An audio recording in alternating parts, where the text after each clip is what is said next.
Good evening. The Duke of Edinburgh, Prince Philip, has died. Prince Philip was just shy of reaching his 100th birthday, and his passing comes several weeks after he was hospitalised in February for an infection. A statement from Buckingham Palace said it is with deep sorrow that Her Majesty The Queen has announced the death of her beloved husband, His Royal Highness the Prince Philip, Duke of Edinburgh. His Royal Highness passed away peacefully this morning at Windsor Castle. Prince Philip's death was announced in Australia by the Governor-General David Hurley. Here is his video message to the nation in full. It is my solemn and melancholy duty to advise that His Royal Highness Prince Philip, the Duke of Edinburgh, has passed away earlier today in the United Kingdom.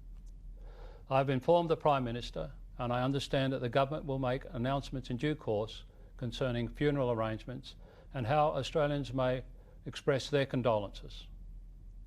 This is a sad and a historic day. As we mourn, we should also reflect and give thanks for His Royal Highness's lifetime of service, devotion and commitment. Service beginning with his time in the Royal Navy, including during the Second World War, when he was mentioned in dispatches while serving as a young sub-lieutenant on board HMS Valiant. Devotion to Her Majesty the Queen, whom he married in 1947 and lovingly supported throughout his life. And commitment to the Commonwealth and the many hundreds of organisations, including many here in Australia, of which he was a patron and for whom he was a passionate advocate and supporter.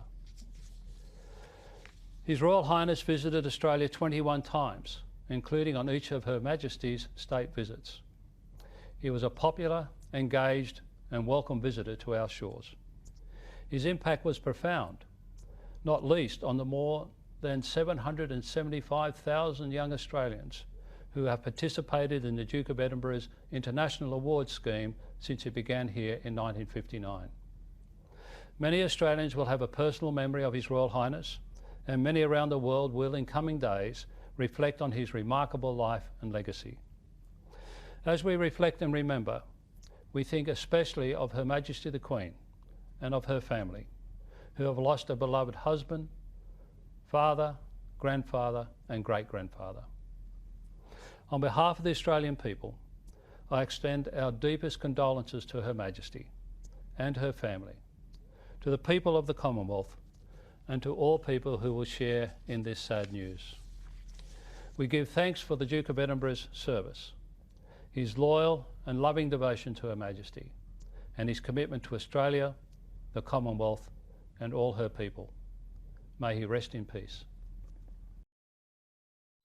Prime Minister Morrison was informed of the news by the Governor-General, which he then shared with Opposition Leader Anthony Albanese and former Australian Prime Ministers. Scott Morrison is expected to address the nation on Prince Philip's passing tomorrow morning. In the meantime, he has released this statement.